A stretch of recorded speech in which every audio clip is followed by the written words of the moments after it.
Hey everybody, RetroPie guy here. Today we're going to do a review of a handheld console. I've been getting a lot of questions lately from a lot of our viewers about handheld consoles and what I recommend, what I don't recommend. So I actually have a whole bunch of different handheld consoles. Some were given to me to demo and review and I just haven't gotten around to them yet.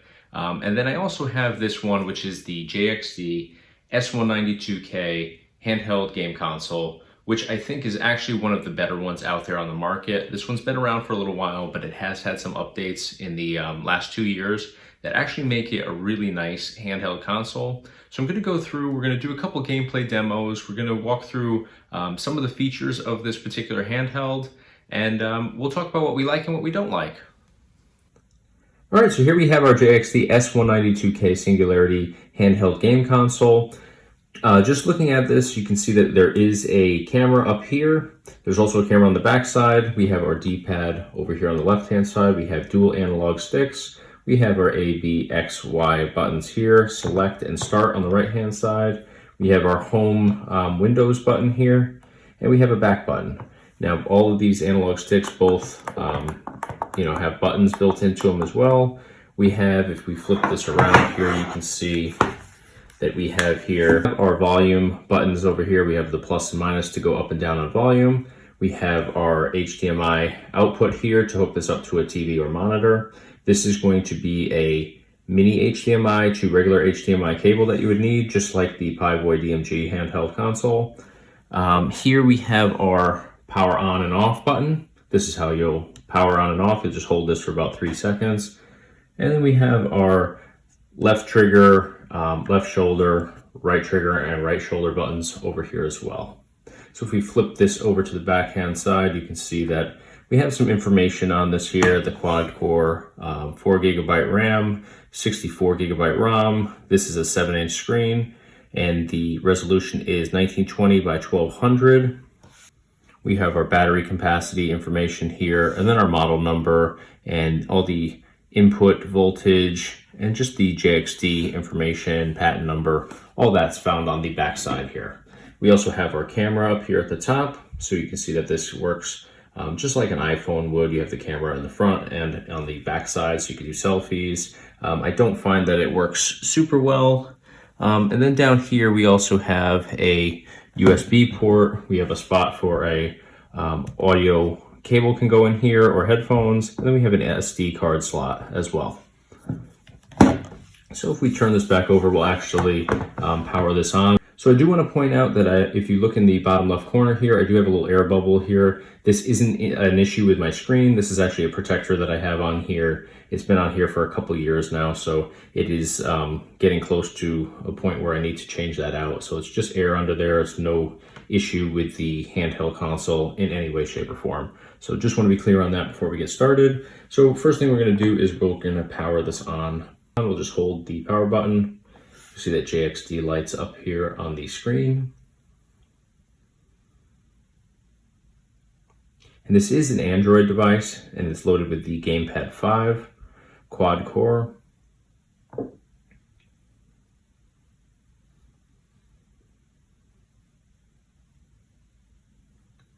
So this is how your screen will boot up. It's very similar to an Android phone. If we open it up here, now I will say this, when I first got this in, I think it was 17 or 18, I got this, and it did not support the Google Store in any way, which was really frustrating because you had the apps that were already built in here. You have the Play Store up here, you had YouTube, and no app whatsoever would work on here except for like third-party apps. So it was really frustrating to have an Android device that you couldn't actually use with the Play Store. In 2019, they did fix this issue, so now it does support the Google Store. So if we go into the Play Store, we can access apps. We can put pretty much any app on here. I will demo YouTube just to go through and show you this. So here we have our regular feeds. We can just grab one of our RetroPie Guy videos off of YouTube, see how it plays. So you can see on here, it loaded super fast.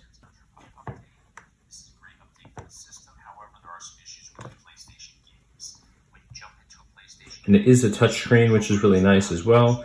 You can cast from the app too, so you can go up here, cast this to your regular television, and you would have that up on your television screen, which is a really nice feature too. A lot of these older devices here don't have that capability, even though the app should. So that's nice that it does have that. So we'll go ahead and exit out of here. You can hit the back button, or this will bring you back to your regular screen here. Now for this particular handheld console, we're going to be utilizing this app called Happy Chick, which is right up here.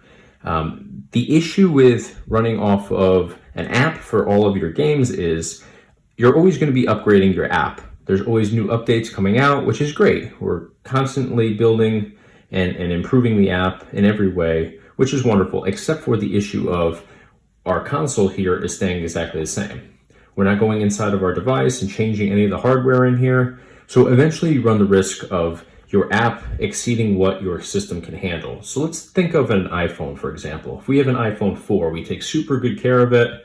It has no issues whatsoever, but we're constantly upgrading the apps on there. Eventually, over time, the apps adapt to the newer technology that's out there, and we end up with a device that becomes obsolete, that can no longer run these apps. So this actually did happen with JXD's previous console. I'm blanking on the exact model number of that, but I did own it. I actually had it for my son. He loved it. It was great. It wasn't as nice as this one is. Didn't have the same hardware inside. It was a few years older. So what ended up happening was you'd go into this Happy Chick app, you'd update it and update it and update it. And eventually you end up updating it to a version that your console or your device can no longer handle. It doesn't have the technology built into it to handle what the new upgrade requires of it. So then you end up with basically an obsolete console that now has the upgraded software on it that you can't utilize in any way, shape, or form. So now you can go back, you can try to re-download the older versions, and sometimes that works, sometimes it doesn't. In the case for my son's console, it actually didn't work. So we had to put it down for a while, and then eventually they released a way for us to go back and download the older software, but it never ran the same. So long story short, basically you do run the risk with a system like this, running off of apps, where your console can eventually become essentially just a paperweight, a very nice looking paperweight, but just a paperweight, which for the price point of these, which is just under $400, it makes me a little uneasy worrying about, you know, the fact that a few years down the road, we could potentially have that problem with this particular device. Now, again, you can go and download the older versions and try to go backwards, but it doesn't always work. Sometimes you can't go back to a previous version of an app, or if you can, it's super complicated to do. So for those reasons, it does raise a red flag for me. It makes me a little uneasy knowing that we could potentially have issues later on down the road. Now, this particular unit is really nice. It does have a lot of great stuff going on the inside here, so I don't foresee that happening anytime soon. But if I'm spending almost $400 for a handheld console, I do want to know that it's going to last long term. So every time I get a notification on here, which if I open this, is literally almost every time I jump into this app, it'll say, do you want to update? So, and I get uneasy every time I see that. So if we actually go to, there we go, look, version update, version 1.7.22. So almost every time I end up hitting ignore, just because I had that bad experience personally. And I know that eventually I'm going to update this and have that issue all over again with this particular device. So I know that it works really well with the current version on here. I'm able to still download games and do everything I need to do. So I always hit ignore. So I'm just going to put that out there for everybody, just as a firm warning that you can potentially have issues with updates. Now, the same thing can be said with RetroPie.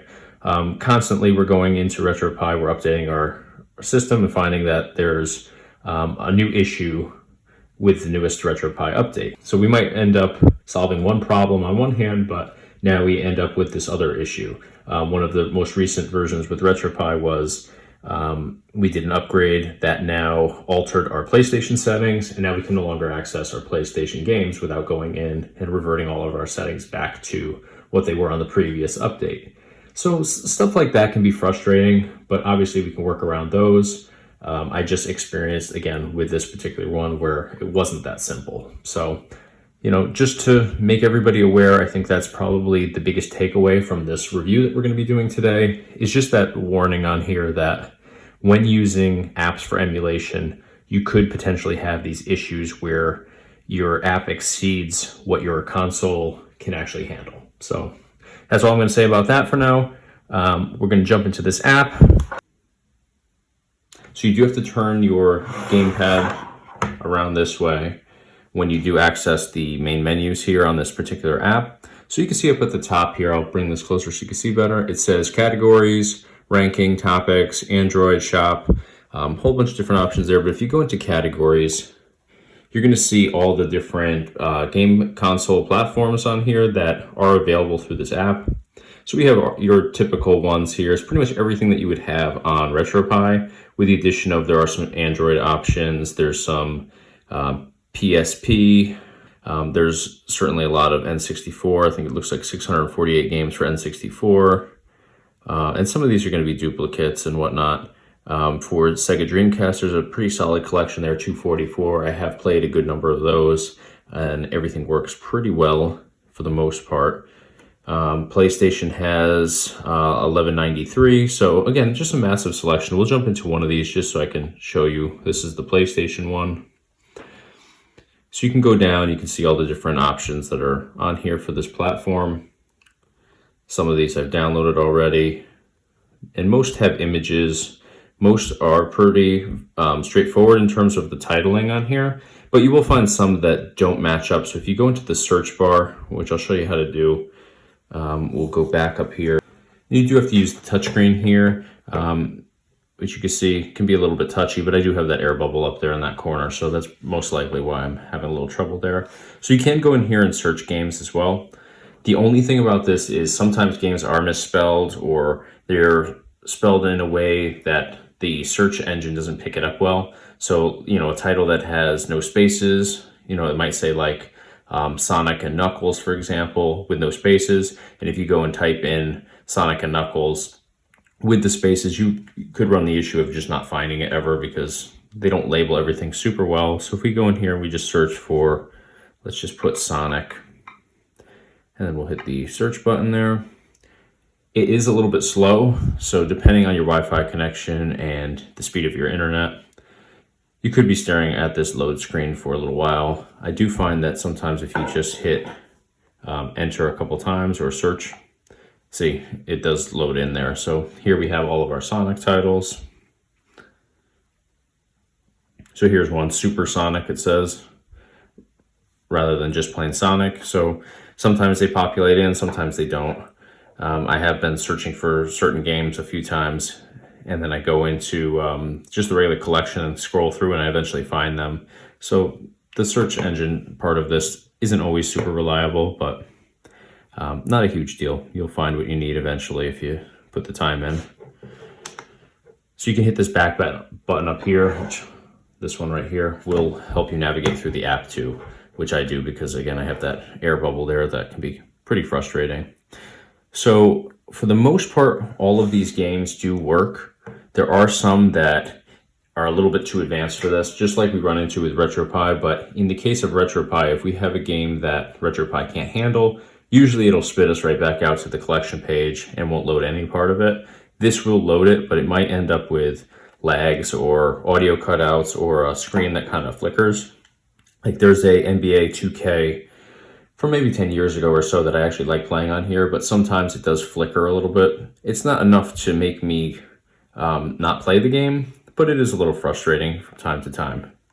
I'm going to jump into a couple games here and we'll demo those so you can see exactly how they work on here. So I'm going to exit back out of here. I'm going to go down to this play option at the bottom here. This is where I'll find all the games I've already downloaded here.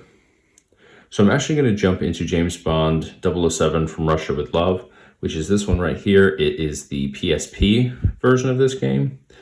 And the reason I'm doing this is because it is a more advanced game that you typically would think would have issues on here, but it actually plays super well.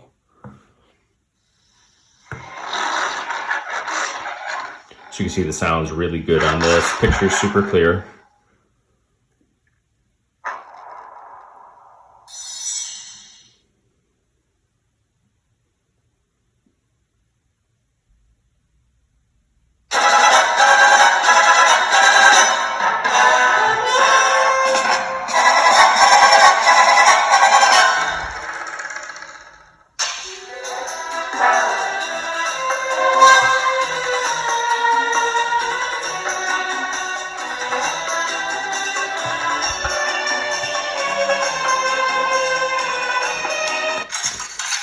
I'm going to skip through that. I just wanted you to see how the video runs, how it's not choppy or anything like that. You might get like a little notice if it feels like it's running slow, but in this case, it's not.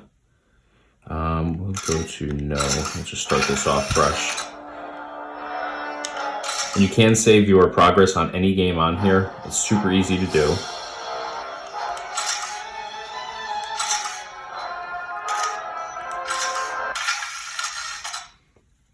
I haven't played this in a long time, so don't judge me, but I just want to show you how everything works.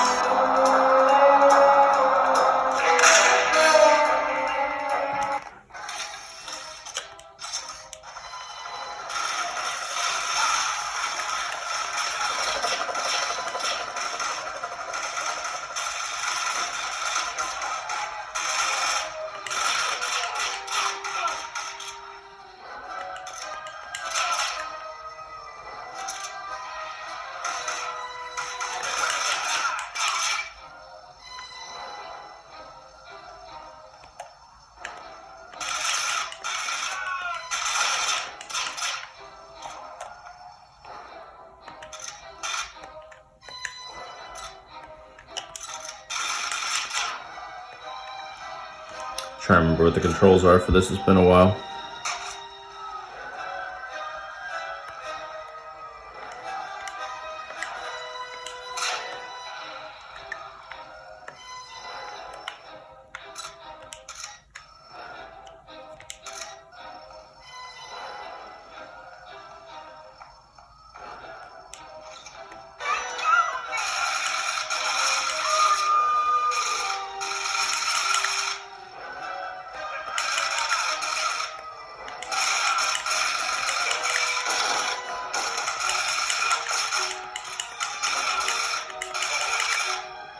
Alright, so I'm going to jump out of this.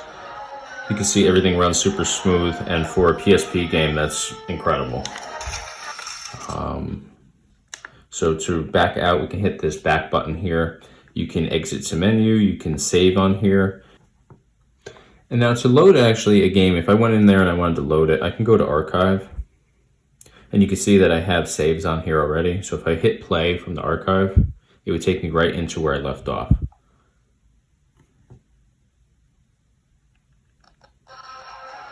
So this is towards the end of the game here. It's a really nice feature. It works just like it would on RetroPie if you were using the save functions. So to exit out of these games, just hit the back button here. You can hit save state, just like that. And you saw it flashed up here, it said saved.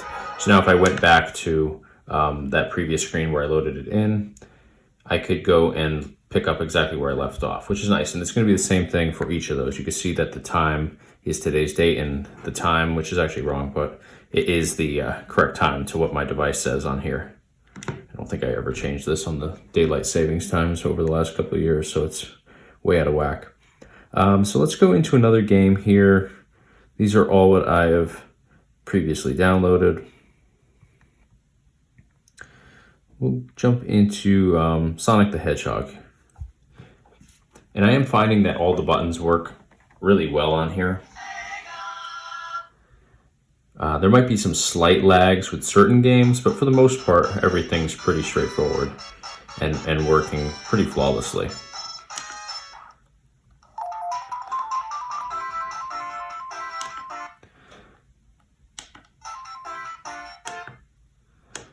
So I want to show you in these type of games here, if we hit the back button, now every game and emulator is going to be a little bit different, but for the most part, the majority of them look like this. So if I wanted to save this game right where I am here, I would go to the File tab, and again, I hit the back button to pull this menu up, go to the File here, and then I can just hit create archive, and that's going to save this. So you can see I have previous saves already in here. So if I were to save where I am right now, I just hit create archive right here. It would save this screenshot where I'm at in the game. Right here, it'll give you the date, time, and all of that. And then when I come back in here later on, I want to pick up where I left off, all you have to do is hit the play button, which would populate in here just like the two previous ones are. So let's demo this. We're with Knuckles for this version. So there's absolutely no lag whatsoever on here for this game. Can't say that you won't have lag anywhere on any of these games, but for the most part, they do run really well on here.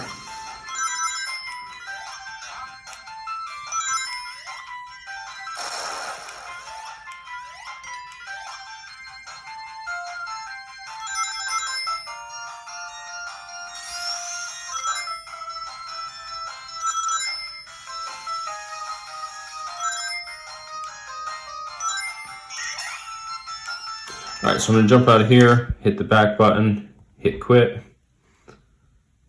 And just like that, we're back to our play page on here, which has all of our previously downloaded games. And what's really nice about this particular handheld console is you have a ton of space available on here. So you can see that my list here, I don't know if you can catch the scrolling bar on the side here, but I have a massive list of games saved on here. And not all of them work super well. Like you'll find games like Diddy Kong Racing, if I have multiple, it's because one version doesn't work, but another version does work. So they do give you a lot of options on here. So in the event you do find something that doesn't work well, you can usually go back in and find another version of it. So let's do this NBA 2K11. This is the one I was talking about earlier. It does have some little lags here and there because this is a newer game. This is from 2011 or maybe 2010 since it's 2K11. Yeah, accurate as of 2010. So that's 11 years ago, but still relatively new considering retro gaming is typically at least 15 years old or more in most cases.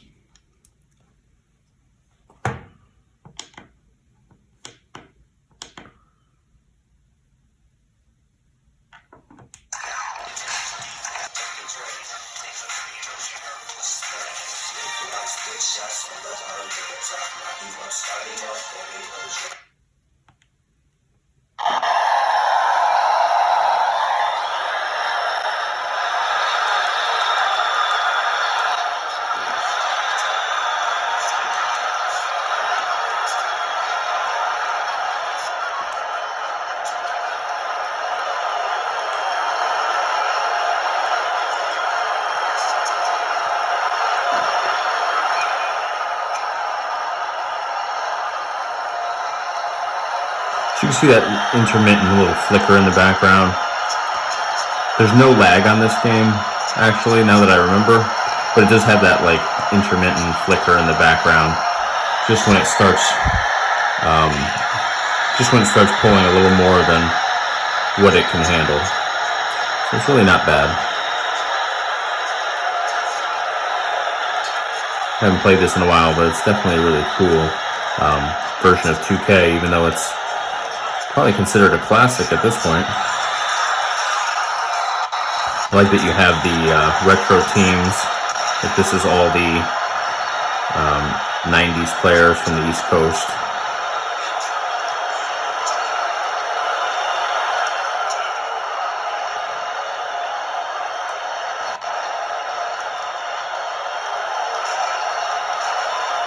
So that flicker in the background really isn't that bad for this game. Alright, so I'm going to exit this, hit the back button, we'll hit exit to menu, and this is just how the PSP one looks. These are other PSP games that I have on here, so you'll see all of those in this particular emulator, which is the PPSSPP. So we'll exit this back to the main menu, and we'll do one more on here. Let's find one more game. Let's do a Star Wars game.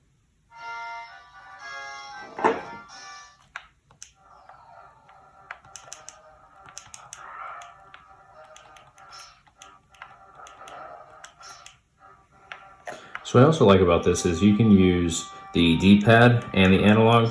which in some games or consoles, you can't do that. RetroPie can be a little bit funny with that. Some stuff you can use the D-pad to navigate, some stuff you can use the analog sticks, but not always can you use both of them. And I'm pretty sure in every game on here, you're able to utilize both of these, which is nice.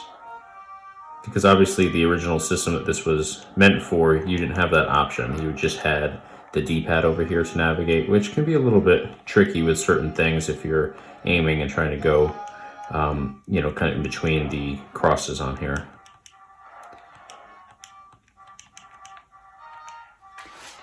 All right, so we've jumped into a couple games here. I think we've gotten a feel for how the games work and operate, how the buttons function on here, and how the app works. So I think that we can go in and start talking about how I feel about this. I think that JXD knocked it out of the park with this handheld console. I think that the quality here is unmatched in any other handheld console I've seen so far, including the Nintendo Switch. I just think that the quality of this is better. I really do. It's priced at $389, which, considering the quality that goes into this, I think is really a fair price. I really do. There obviously is that issue where it runs on an app for all of its games. I've already gone into detail on my feelings on apps for handheld consoles. I don't like that about this, but all that being said, I do believe that JXD has done their homework. I think they've learned from their previous mistakes with their past handheld consoles. The fact that they've gone in and they've done updates with the Google Play Store, and now you can have all your Google apps on here, which wasn't the case when I first got this. That's only been the case for the last year and a half or so, at the time of this video anyways. So all that leads me to believe that they've really done their homework and they're putting a lot into these handheld consoles still, even a couple years after their initial release.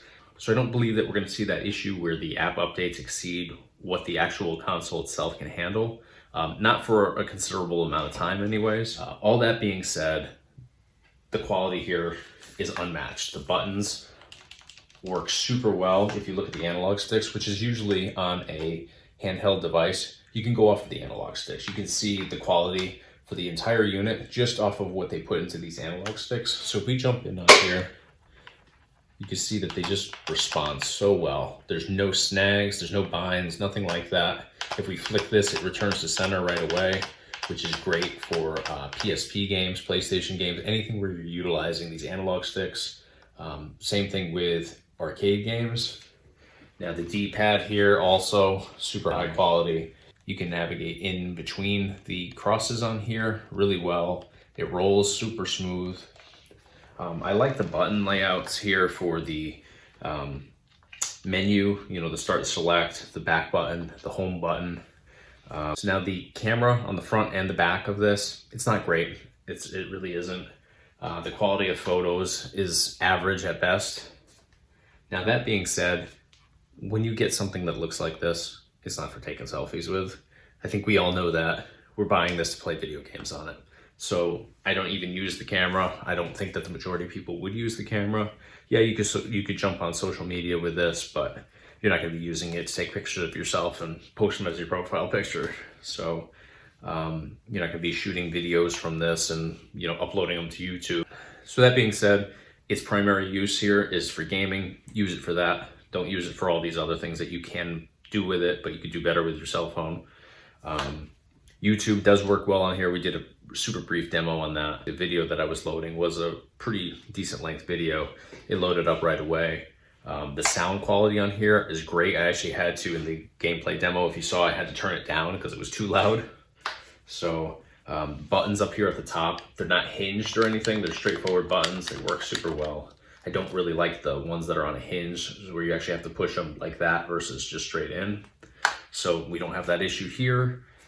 So all in all, I would recommend this, even with the fact that you have to use an app to play all the games. So now if I had to score this, I would give it a really high score. I really would. And if you've seen my reviews in the past, you know that I don't hand out high scores often at all. They're actually ridiculously low, if anything. I'm going to give this a 9.1. It impresses me. It knocks my socks off. I think it's the best handheld console out there on the market today. So if you're considering buying one of these at $389, I think it's a bargain. I really do. It's a high price, especially for a handheld console. But the fact that you can go in here to this HDMI cable here and hook it up to your TV or monitor, I think that's a game changer too. I think it's just really amazing to be able to just use this as a controller and play along with your TV. I think that's great, even if you're wired in directly. I still think it's really a great feature on here. If it didn't have that, it definitely wouldn't be that higher score. It'd be in the mid 8s, I think. But if you're considering getting one of these, go right ahead, get it. I fully support it. I think it's a great device. Now, if you are going to purchase this, I recommend purchasing it through Amazon or eBay if you're dealing with a seller that's located in the United States. The reason I say that is if you're buying on sites like Alibaba, DHgate, or I don't know if JXD sells these directly or if they go through distributors. I don't quite remember exactly how that works, but if you're dealing with somebody or some company overseas and you run into an issue with this later on down the road, like past that first 30 days, they're typically not going to give you the greatest customer service. I've bought a lot of stuff overseas and usually it works great, but if you need customer service, all of a sudden, those quick response times that you were getting when you were asking initial questions prior to your purchase get longer and longer, and you can go days, weeks, or forever without ever hearing back from them if you have an issue that they know they can't solve for you, or it's going to be costly for them to solve by sending you a replacement unit.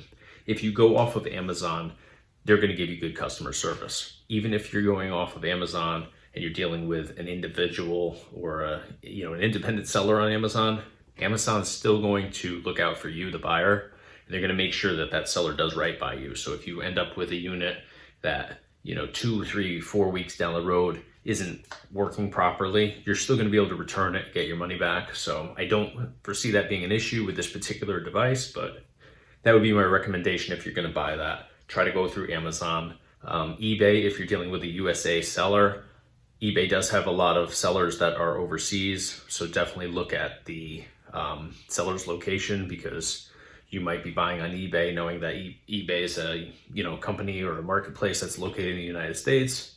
But if you look at the seller's location on that listing, you might find that your delivery time is like 6 months from now, which nobody wants to wait 6 months for a handheld game console that they just shelled out $389 for. So that's my tip for purchasing this. That's going to do it for today. 9-1's the final score on this particular handheld device. There's nothing else like this on the market that looks, feels, and operates the same way. So go out, grab it if you're interested in this. If you're considering it, go ahead and grab it. There is one that looks like this. It's not this. I actually have it. It's right over there. It's going to be on a video very soon. It's going to wish that it wasn't on that video very soon, because it's not going to be a 9-1. I promise you that. I've played it very briefly. It's nowhere near 9-1. So we're going to get to that probably another week or so. So stay tuned for that one. Not going to be one of my nicer reviews on here. So it should be interesting. If you found this video helpful, please give us a thumbs up. Be sure to subscribe to our YouTube channel. And of course, check us out online on our website, www.retropieguy.com. Thanks for watching.